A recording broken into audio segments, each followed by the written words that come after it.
Nossa próxima palestra, pitches curtinhos, mas muito necessários sobre conteúdos especiais de marketing digital. Agora, para falar sobre marcas memoráveis, como as estratégias de marketing e a centricidade no consumidor constroem marcas de sucesso. Vamos trazer ele, vem cá, representando a Dom Cabral, uma super instituição de ensino, uma das melhores escolas de negócios do mundo, Adriano Sá. Vem cá, Adri.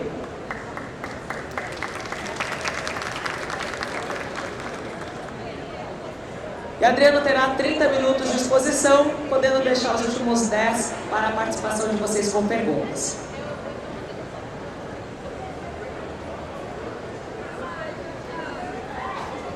Alô, obrigado, Luana. Boa tarde a todos.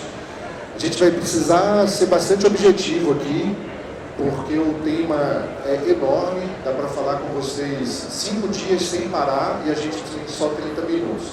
Então eu vou ser bastante rápido aqui, tá? Deixa eu ver para onde vai. Muito bem. Na encruzilhada do varejo, com o marketing e inovação, a marca se destaca como um farol. Contudo, sem a âncora de uma estratégia verdadeira, até a marca mais consolidada pode se ver à deriva. A gente vai falar essencialmente disso.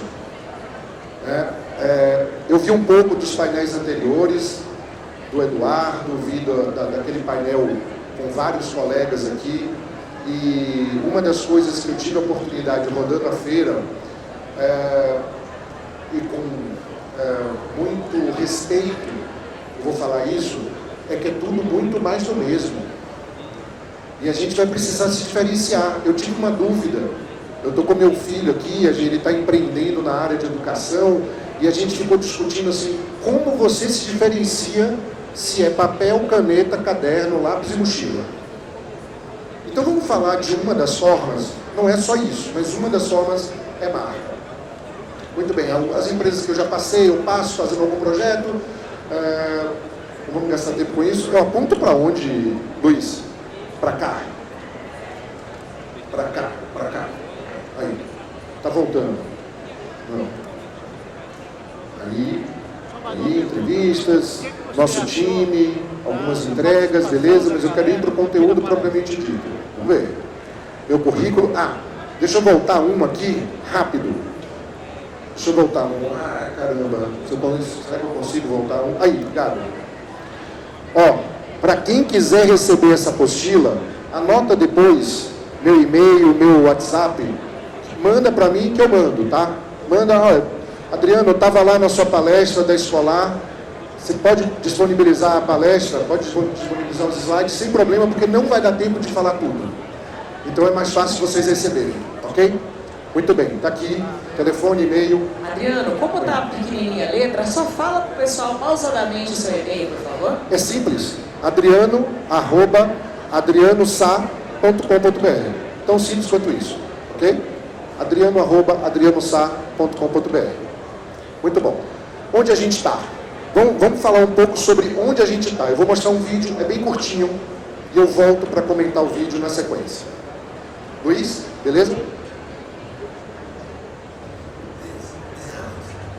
She's 5 years old, and she was born into a digital world at the edge of a technological singularity, where she could live to be 150 years old.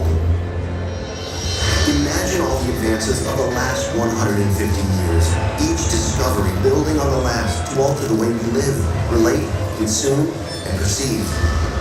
For Alex, that same amount of industrial and societal change will happen in her next 15. She'll purchase digital rights from brands to create her own clothing, furniture, and decor with digital founders. She'll eat organically balanced food that was grown using nanotech.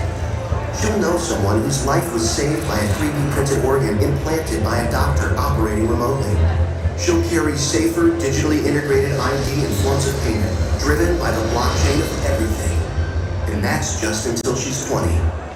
She still has 130 years to go. As she enters the workforce, she'll take advantage of autonomous vehicles and rideshare programs, which will alter our entire transportation infrastructure. She'll have robotic and AI-driven support tools, and even colleagues.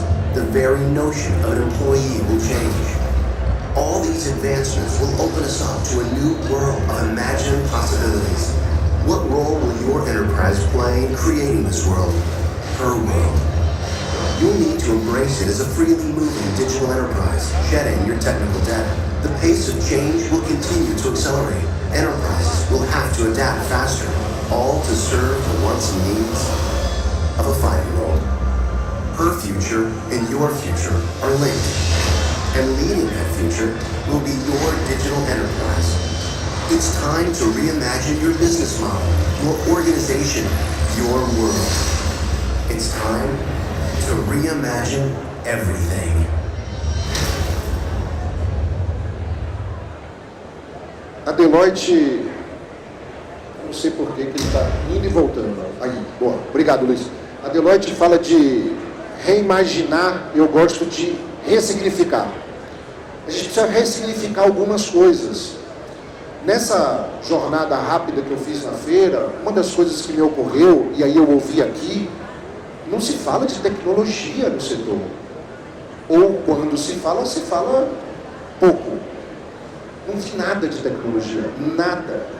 Gente, é esta turma que vão consumir de vocês daqui para frente. Meu filho tem 15 anos, tá? Tá aqui empreendendo. E ele falou assim, nossa, mas é tudo igual? É para eles que vocês vão vender.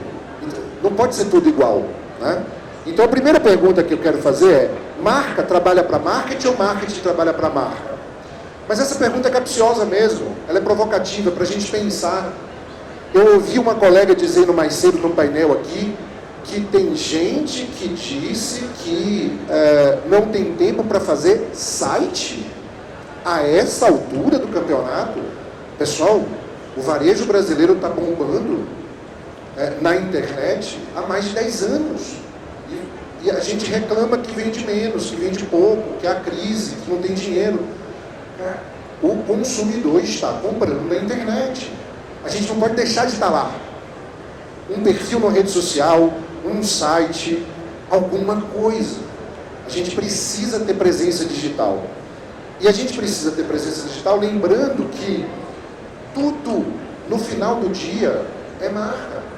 Porque o cliente e o consumidor vão lembrar, não é do material que a gente vende, mas é de como ele se referencia a nós. Pode ser o nosso nome, como pessoal próprio, como pode ser o nome da nossa loja. Mas é a marca que ele vai lembrar. Ah, eu vou comprar nessa loja porque essa eu conheço. Eu vou procurar nesta loja, porque lá eu sei que ele soluciona o meu problema, a minha necessidade. E aí, eu vou penar aqui com esse negócio hoje. Né? Em uma palavra, o que é marca para vocês? Eu faço essa pergunta e quando a gente tem tempo, a gente faz uma nuvem de palavras das pessoas da plateia. Como a gente não tem, pensa 2 segundos. Se fosse feita essa pergunta para vocês, que palavra viria na cabeça de vocês? O que é marca para vocês? Pensaram? Se vocês tivessem que responder essa pergunta para ganhar um grande prêmio. Pensaram uma palavra? Vê se ela está aqui. Em geral, pessoal, eu faço essa enquete há 8 anos. Em eventos como esse, em eventos maiores, em sala de aula, em pequenos grupos. Em geral, identidade é a palavra mais repetida. Na verdade, não é nem em geral, é 100% das vezes, tá? Foi uma constatação. 100% das vezes identidade. Mas por que identidade, Adriano? E aí eu repito, volto a afirmar, qual é a identidade da sua loja? Qual é a identidade da sua marca? Vou mais longe. E como ela está ajudando o seu cliente a criar a própria identidade? Como que ela está ajudando? Porque é essa identidade que a gente está falando. Eu consumo também para construir a minha identidade. Não é só a nossa enquanto loja, é a do nosso cliente consumidor. E se não existissem as marcas? Como é que seria? Tem até um case que, se der tempo, eu vou apresentar no final, de uma... Não dá nem para chamar que é uma papelaria, mas enfim, de um varejo japonês que vende muita papelaria, que promete produtos de qualidade sem marca. Mas a gente fala disso no final. E se não existissem as marcas, como é que seria? Quer ver como é que seria? Seria mais ou menos assim? É um recorte lúdico, claro. É só para a gente pensar. Do nosso mundo, tem um produto... Ah, não dá para não ver, né? O point não dá para ver. Do nosso mundo tem um produto aqui, ó, que é esse aqui, ó. É um bloquinho de papéis autoadesivos. Mas sem marca, sabe o que é que eu quero chamar a atenção de vocês? Quanto a gente paga por isso aqui? Quanto a gente está disposto a pagar por isso aqui? Deste jeito, como está? R$1, 10, 50, 100? Não sei. Sabe por que a gente não sabe? Porque está faltando a marca. Agora a gente sabe que vale. Se eu vou pagar ou não é outra coisa. Onde eu quero chegar com esses dois slides? O valor que o cliente vai te dar é de acordo com a sua marca e não de acordo com o produto. A gente acabou de ver isso. Deixa eu ver se eu consigo voltar um. Isso. Tem um delayzinho aqui na passagem. Ah, mas aquilo é post-it. É? Não, aquilo é um bloco de papeizinhos autoadesivos. E eu não sei quanto eu pago por isso. Agora, eu sei quanto eu pago pelo post-it da 3E. E eu estou disposto a pagar. A predisposição a pagar aumenta conforme a nossa marca reconhecida. É aí que eu quero chegar.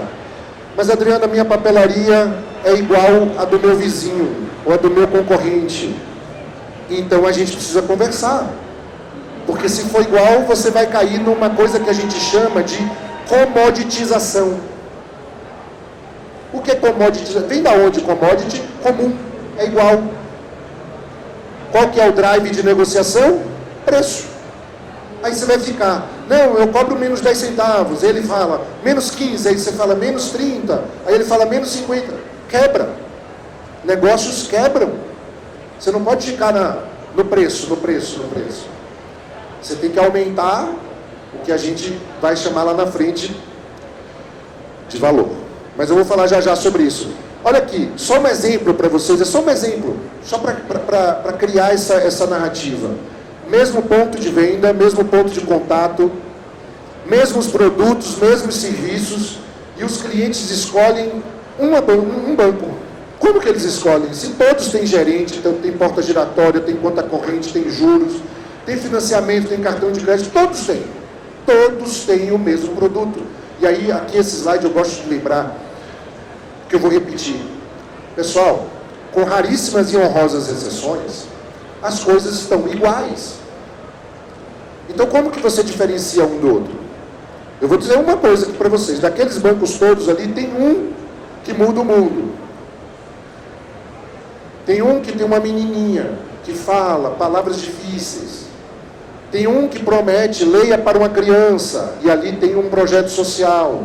E é por aí que a gente vai escolhendo. Não é pelo produto e serviço, porque todos são iguais. Percebem?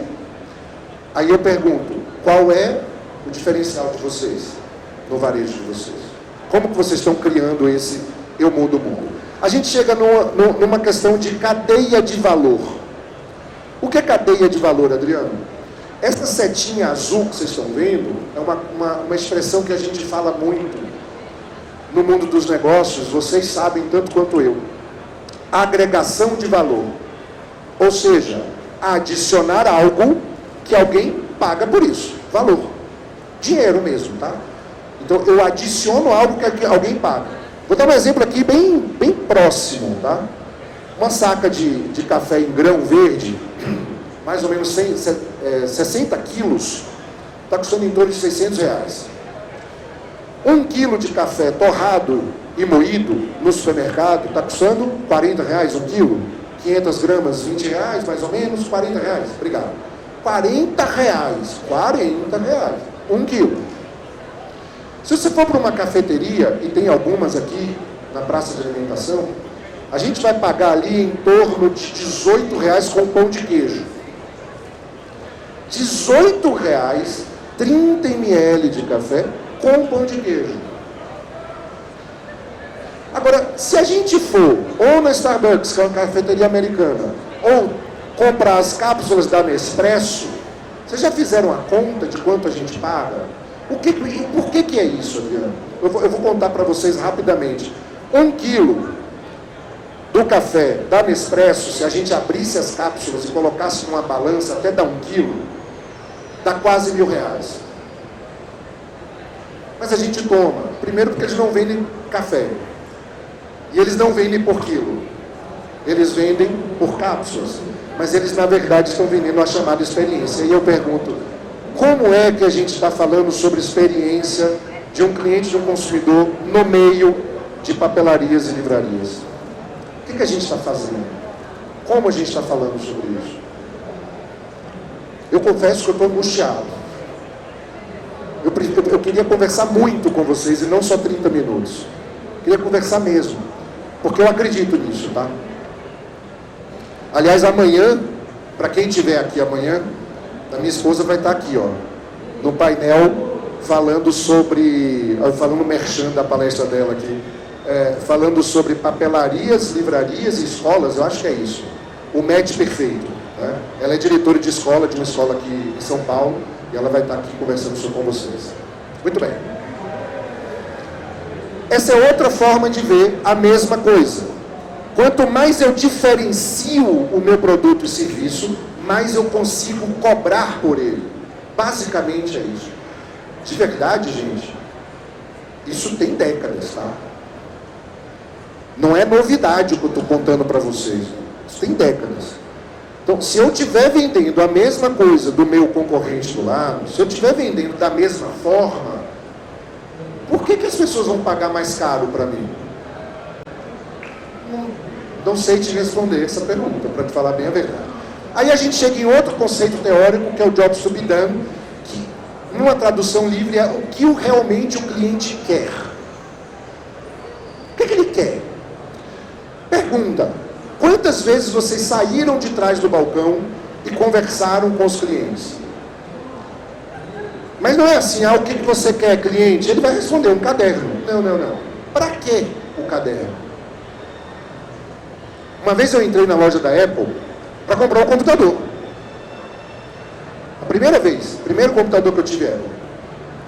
E eu fui lá, né, eu não entendo muito eu sou usuário, não entendo, eu não sou de tecnologia, eu sou de marketing.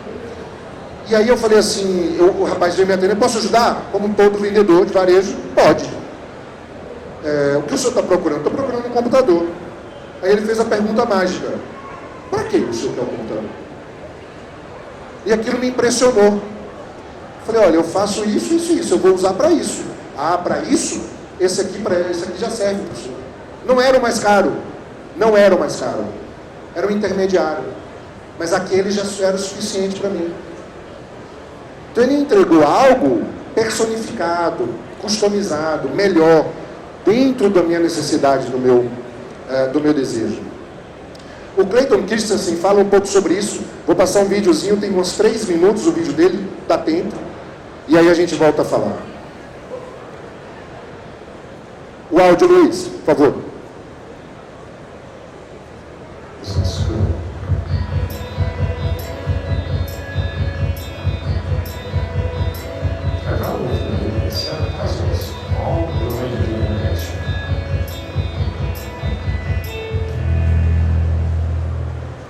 Decided that the way we teach marketing is at the core of what makes motivation difficult to achieve.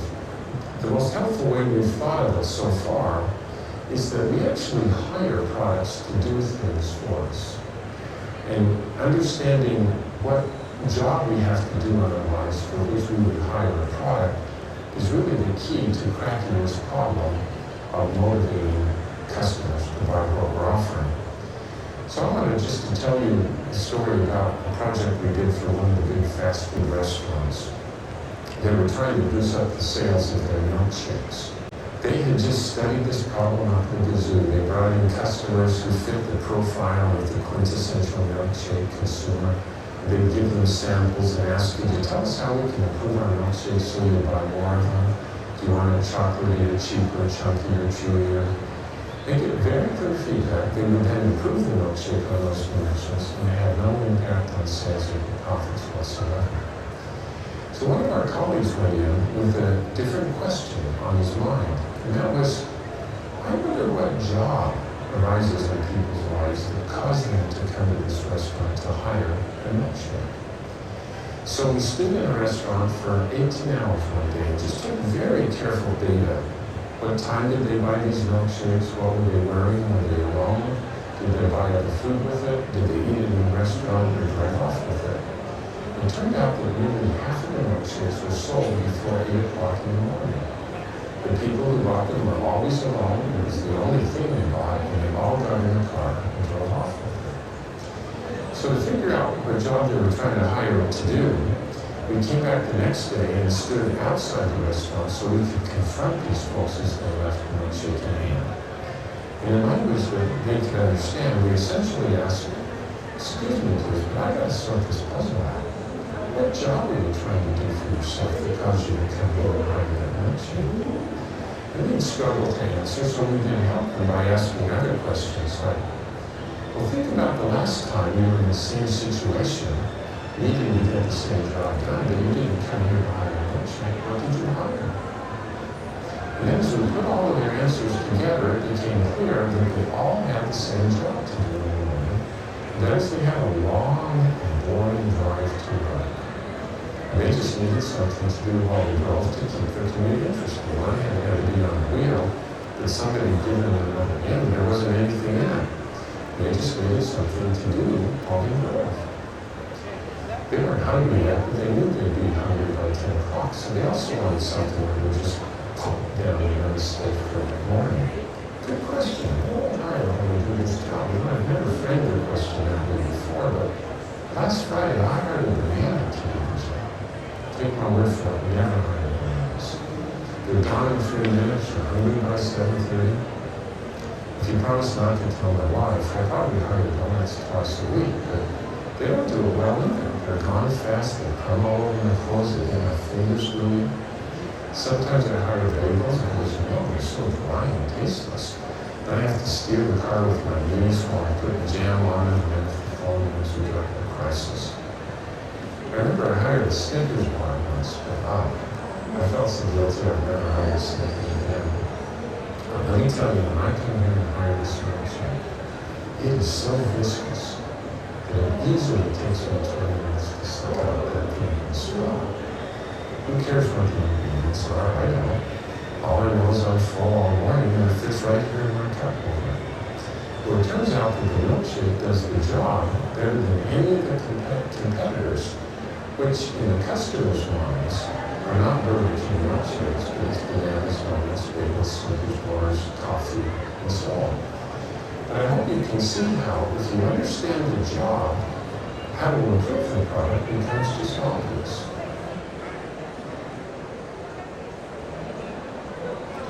Clayton Christensen é um dos estudiosos que cunhou a expressão jobs to be done.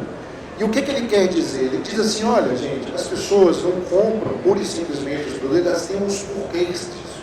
Elas têm algumas coisas que elas fazem para então o que ele chama de alugam esses produtos, serviços e marcas. Elas têm outros propósitos, o que me remete a outro conceito muito importante. Então, para o Jobs to be done, a gente tem que fazer uma pergunta: por que o consumidor vai escolher a sua loja e não a do seu concorrente? Por quê? Mas assim, é uma pergunta que não precisa responder agora, mas é para dormir e acordar pensando nela, tá? De verdade, estou falando sério. É para dormir e acordar pensando, por que o cliente vai me escolher e não vai escolher o meu concorrente? Por que ele vai comprar comigo e não na internet com outra pessoa?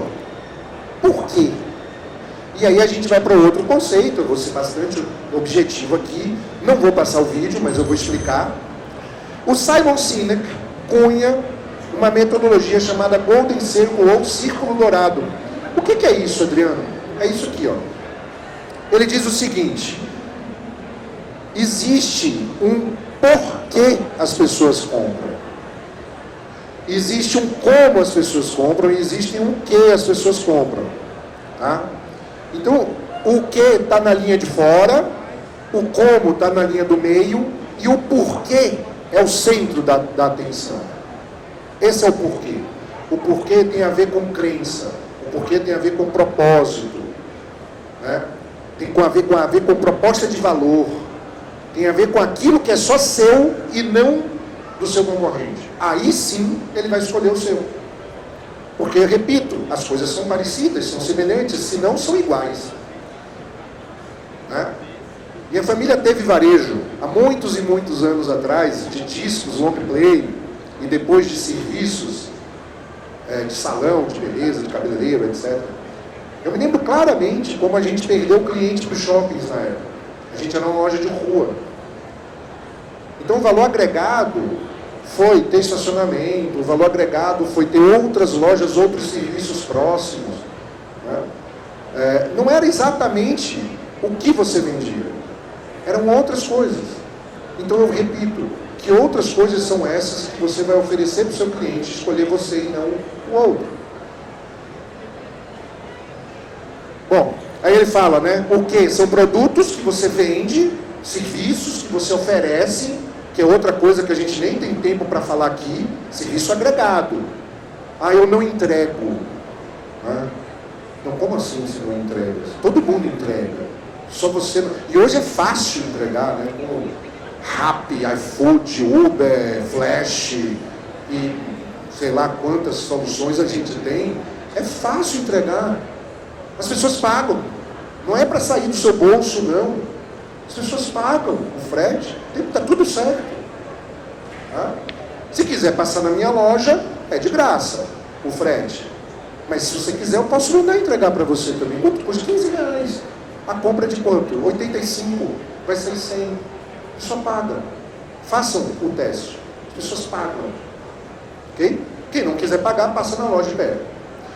O como são suas forças. Até o Eduardo mostrou, foi o Eduardo que mostrou uma análise SWOT aqui, eu acho que foi, não foi? Foi, não foi? Obrigado. Né? Suas forças. Né? Suas forças é o como. Seus valores, seus princípios guia. Isso é o como. A maneira como você apresenta, como você atende. Né? Isso é o como. Agora, o principal mesmo é o porquê. O porquê, esse é só seu. Propósito, né? Causa, crença. É aquilo que você acredita de verdade. Que é só seu. Isso é único. Isso o seu concorrente não tem. E aí o Simon Sinek faz essa provocação. Aí a gente chega na centricidade do cliente, na experiência do cliente, que é um dos temas dessa palestra. O que é isso, Adriano? Em 2 minutos. O que é muito difícil, mas enfim, em 2 minutos eu vou tentar explicar para vocês. Desde a Revolução Industrial e até hoje, eu acredito que muitos dos empresários envolvidos nesta feira aqui ainda trabalham no modelo de gestão da esquerda. Qual é o modelo de gestão da esquerda? O modelo centrado no produto. Eu vendo caderno, eu vendo lápis, eu vendo caneta, eu vendo mochila. E ao departamento comercial, ou à área comercial, ou ao balcão do varejo, fica a hercúlea tarefa de encontrar clientes que se adequam àquilo que você vende. Que querem, em algum momento, aquilo que você vende. Então, vejam, você olha para dentro, para o umbigo, e diz assim, não, está aqui, ó, meu estoque está aqui, ó, meu caderno. Eu tenho um caderno aqui que é de uma marca licenciada, de um personagem X. Aí eu tenho que encontrar o cliente, consumidor, que quer o caderno com aquele personagem. Gente, os modelos de gestão mais contemporâneos, mais modernos, que vêm aí das teorias de comportamento do consumidor, que saem das teorias de marketing, que saem das teorias de administração, que saem das teorias de economia. Esses modelos mais modernos dizem o seguinte: não, vocês têm que centrar no cliente que vocês têm. Aqueles que vocês atendem e oferecer para eles aquilo que eles querem. Não é o contrário. É a gente que se adapta ao cliente. Isto é centricidade no cliente. Por que centricidade? Porque a gente põe o cliente no centro da gestão. E aí vem uma pergunta que eu estava discutindo com o cliente ontem. Você sabe quem é seu cliente?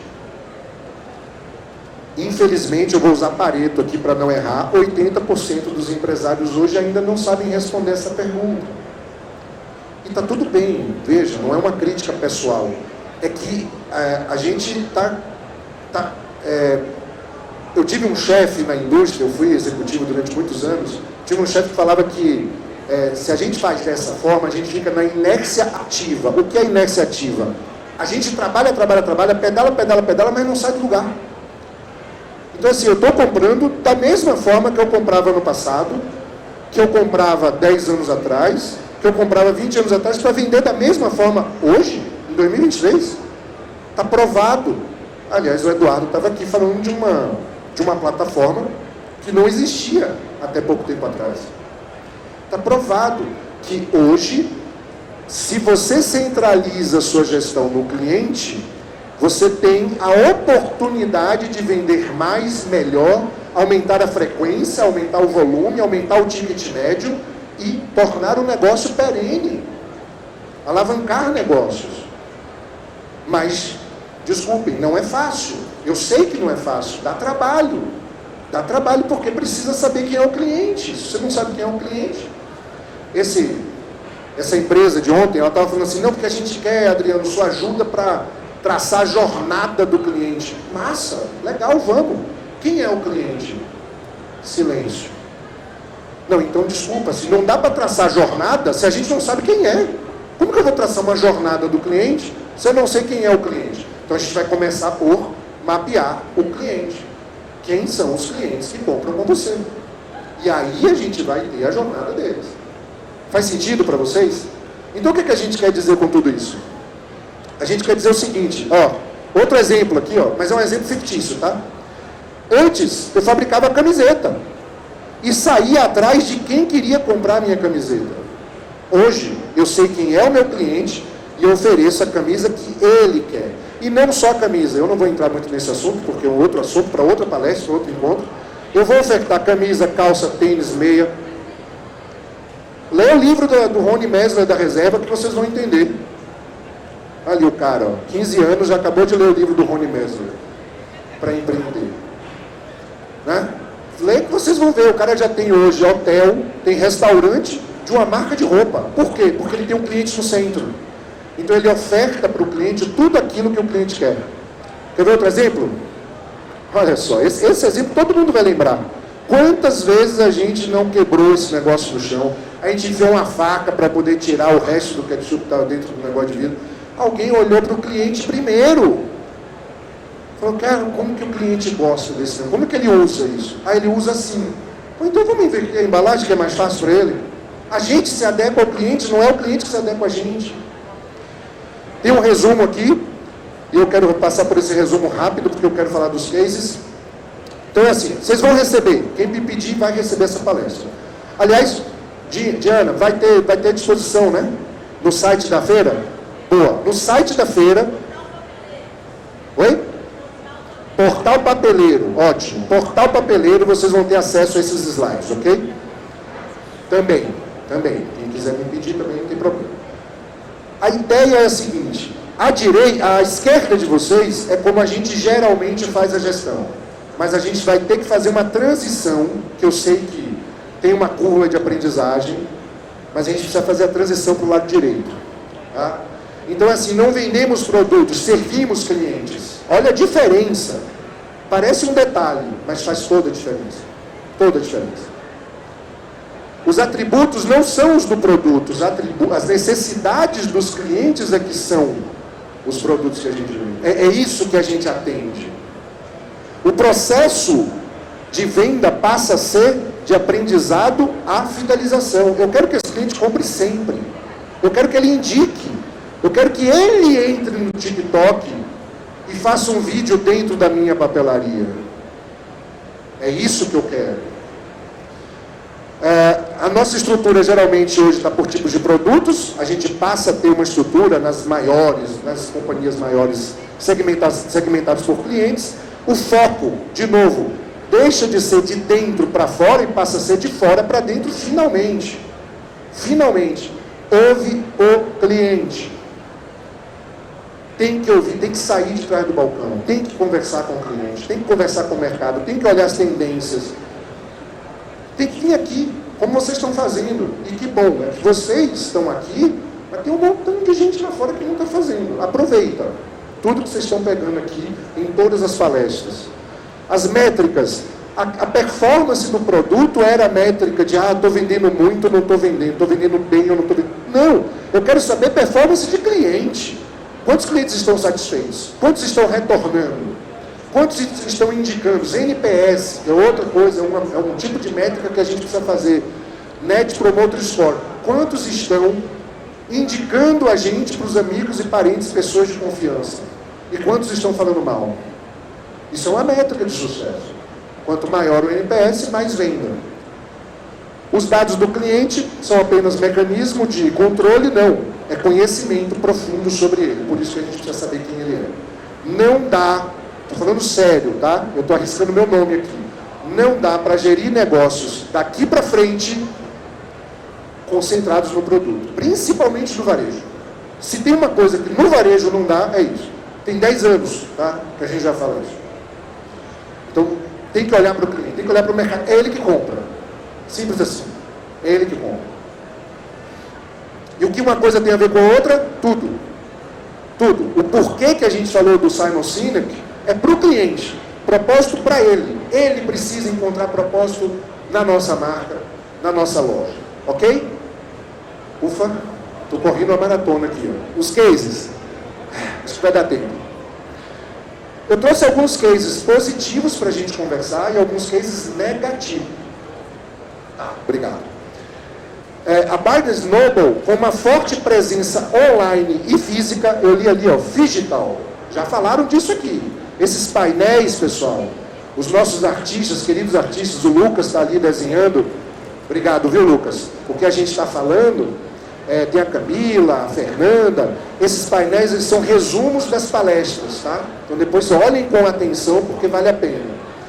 Digital, tá ali, ó.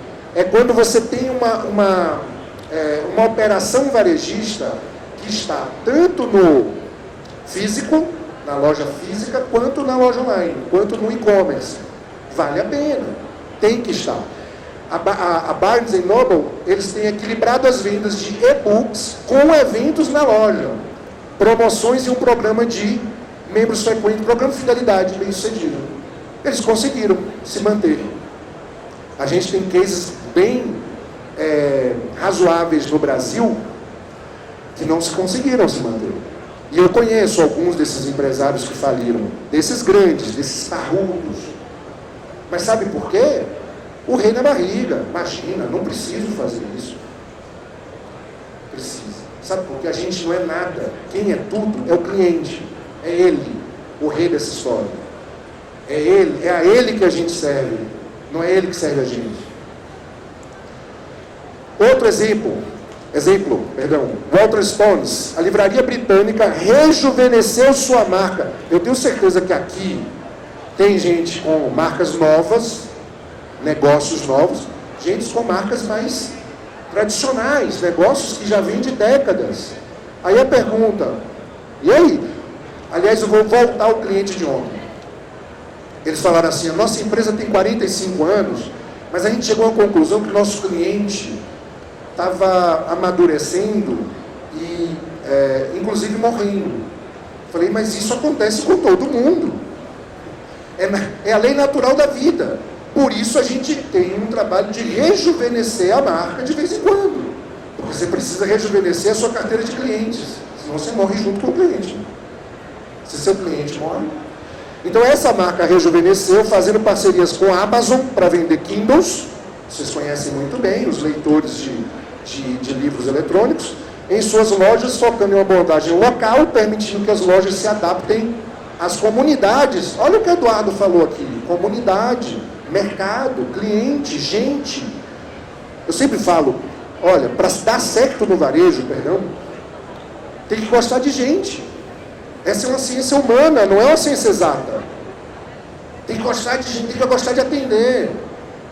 Tem que sorrir mesmo, tem que aprender quem é o cliente, qual é o perfil dele, o que é que ele quer, como ele quer ser atendido. Aí a gente consegue algumas coisas diferentes dos nossos concorrentes. O que eu queria mostrar para vocês era essa. Ó. Não dá tempo de mostrar todo o case da Muji, mas o slide dá. Muji. Muji significa, em japonês, produtos de qualidade sem marca. Mas olha que coisa legal, eles vendem tudo com a marca Muji.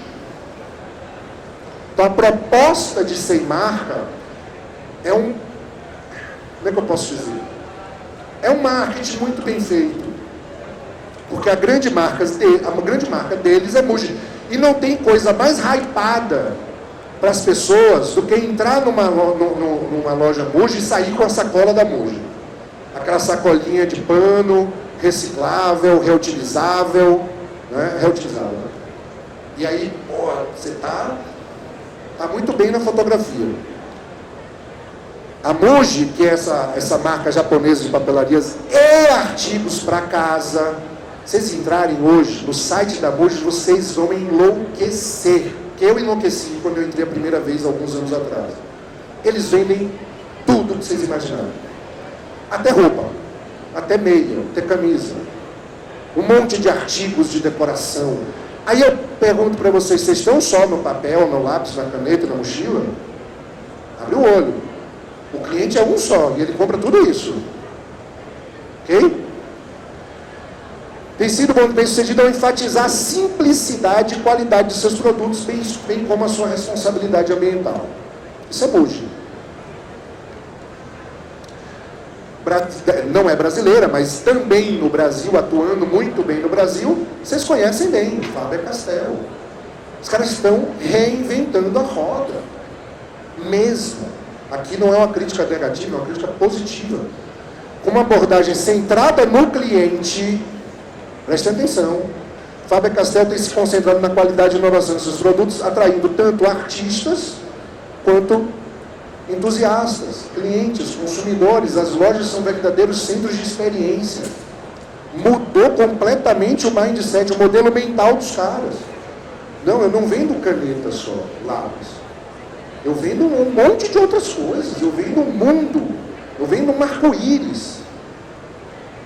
Eu vendo conhecimento.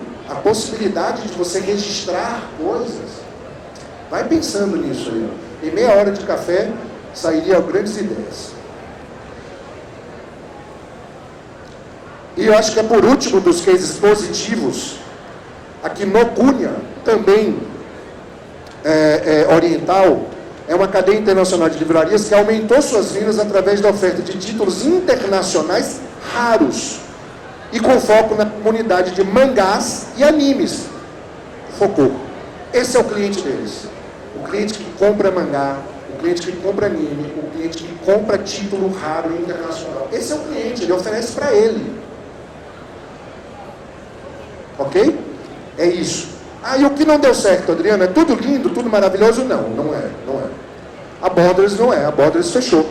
A falha da Borders se deu em parte devido à má gestão de sua presença online. Super rede, enorme. Cada loja era 1.000 metros quadrados. Aliás, a gente tem exemplos brasileiros disso, né? Que fecharam com lojas grandes. E a incapacidade de se adaptar ao mercado de e-books, levando à sua falência. Acaba, viu? Acaba mesmo. Se não se adaptar ao mercado, acaba. A chance está aí. B. Dalton. A incapacidade de competir com grandes varejistas e de adaptar-se às mudanças nas preferências dos consumidores levou a uma diminuição gradual e finalmente ao fechamento da cadeia. Não tem, de verdade, eu não estou vendendo segredo aqui para vocês, não. Eu tenho certeza que você já passou pela cabeça de cada um de vocês isso que eu estou falando. Só precisa agora gastar um pouquinho de tempo, um pouquinho de disciplina, um trabalho, para entender. Se eu não me adaptar, eu não vou para frente. Estou finalizando, juro. A Lu já chegou aqui do lado, já não preciso falar muito. Por último, Paperchase. A empresa britânica enfrentou dificuldades financeiras devido à concorrência online e ao não conseguir adaptar a sua oferta de produtos rapidamente o suficiente para atender as mudanças da demanda. Não conseguiu. Não foi. E aí você vê aquelas redes enormes fecharem as portas. Tem uma coisa que eu aprendi no mercado, que a gente fala assim, mas é muito grande, aquilo é muito, tem muito mais poder do que eu. Isso que a Adriano está falando é preocupação para os grandes. Não. Os grandes têm um problema gravíssimo que geralmente os pequenos e médios não têm.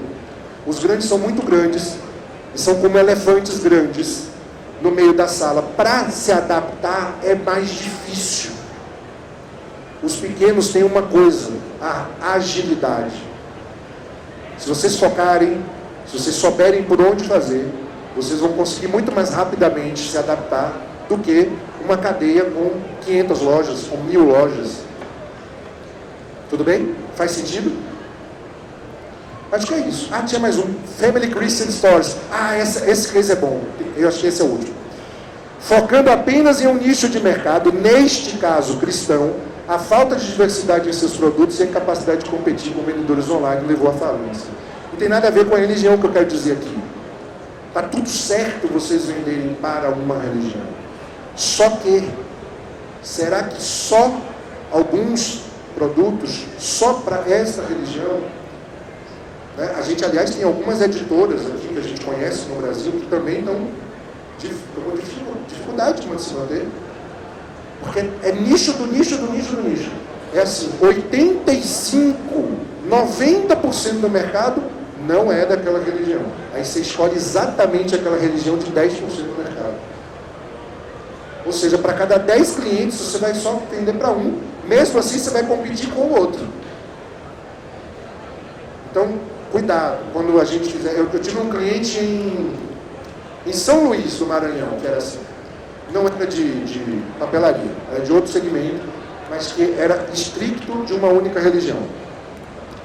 E a gente, num trabalho bacana, a gente abriu esse mercado e ele entendeu que era necessário abrir. Ele já tinha umas 7 lojas na época, tem uns 4 anos isso. Foi um pouco antes da pandemia.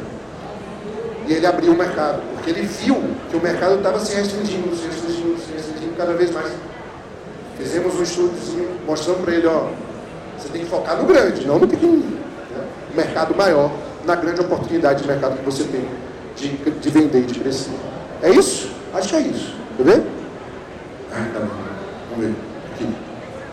Foi? Não. Foi. Aí.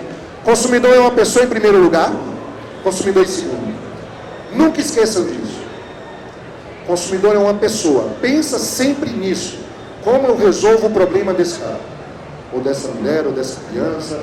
Como eu resolvo o problema dela? Como eu vou atender ela da melhor forma possível? Como eu gostaria de ser atendido?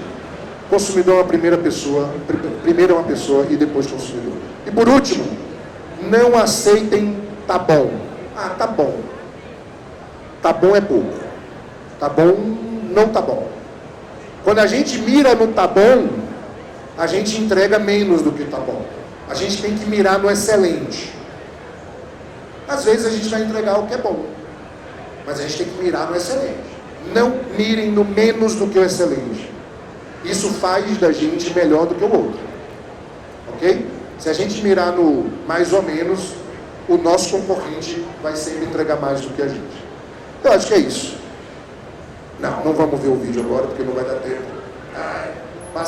Pode passar, Luiz, por favor. Aí. Gente, obrigado mais uma vez, espero revê-los em breve. Muito obrigado, Adriano Sá, sensacional.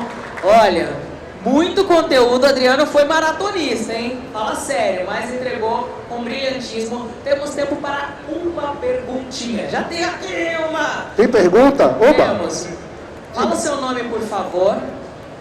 Compreendemos a complexidade do tema, então se o Adriano não tiver disponibilidade depois de ficar ali uns minutinhos para atender o pessoal, tá bom? Fala. Meu nome é Evelyn Melchiori, eu sou dona da Melchiori Arte Papelaria e também da agência Percebi, que é de gestão de tráfego pago. Vejo isso um pouco aqui, exatamente essa é a minha ideia, porque eu quero mudar o meu trabalho para atacado. Então, eu quero cuidar do lojista e fornecer para ele também o serviço de tráfego pago. Legal. E aí, o que eu queria te perguntar? Essa questão de sustentabilidade. Se eu colocar no site ali, de fato, né, eu vou buscar ali uma empresa que invista na sustentabilidade, eu vou investir nela. Se eu colocar no site um selo que eu invisto na sustentabilidade, isso vai me dar, na prática, um retorno? Excelente pergunta, porque, Evelyn, né? Obrigado, Evelyn. É uma pergunta recorrente. Porque, em geral, quando as pessoas veem isso, eu falo em geral, não estou falando de um de vocês, em geral, a gente meio que dá com os ombros, né? E fala assim, isso é coisa para grandes, né? O que acontece? Primeiro ponto, sim, desde que seja genuíno. Sim, será? Tem que ser verdadeiro. Porque eu quero fazer a contrapartida do que eu estou fazendo com o planeta, vendendo papelaria e Porque puxando... esse é o ponto que o Simon Sinek estava falando, né, do porquê, do propósito, da proposta falou. O ponto é o seguinte, caderno é caderno, lápis é lápis, caneta é caneta, concorda comigo? Mas um tem um trabalho social legal, porque a sustentabilidade nesse caso, hoje na sigla ESG. Muito bem. A sustentabilidade nesse caso, a gente está falando triple bottom line, que é ambiental, social e econômico. O Rony Mesler, da Reserva, vou dar um exemplo para vocês, que não é de papelaria, mas um exemplo. O Rony, ele tem um programa social que chama 1P5P. Já ouviram falar? Alguém já ouviu falar? Reserva é aquela loja de marcas, aquela rede de marcas que hoje faz parte do Grupo Arezzo. Hoje está grandona no Brasil inteiro, mas tem quantos anos? 20 anos? Menos de 20 anos, mais ou menos. Começou com lojinha, tá? Pequena. E desde o início tinha um programa social chamado 1P5P. Para cada peça de roupa, 5 pratos de comida para quem precisa. Detalhe, eu encontrei um aluno numa sala de aula em Fortaleza, numa época que a Reserva não tinha loja lá ainda, ele comprava só online, e eu perguntei, por que você compra da Reserva? Ele falou assim, porque eu quero ajudar as pessoas que precisam de comida. Juro, de verdade, não estou mentindo. Falei, cara, ultrapassa barreiras essa história. Então assim, Evelyn, sim, mas você precisa mostrar isso para as pessoas. Né? A gente precisa ser concreto, genuíno, a agregação de valor tem que ser concreto. Então assim, quer ajudar? Ajuda, mas ajuda de fato, de verdade. Né? Usa a história do selo, não como um marketing, mas comunica na comunicação do marketing, muito mais por prol de uma comunidade, seja do ponto de vista ambiental, seja do ponto de vista social, seja do ponto de vista econômico, entende? Então, sim, pelo amor de Deus, vai nessa, porque isso vai diferenciar um do outro. Então assim, já que é igual e o preço é mais ou menos parecido, quem que aqui está se preocupando com o outro, com a comunidade, com a cidade, com o bairro, com o meio ambiente? Esse, então eu vou escolher esse. Sim, funciona bastante. Obrigado. Obrigado a você. Gente, obrigado mais uma vez. Até a próxima. Sensacional. Adriano Sá merece muitas palmas, Adriano.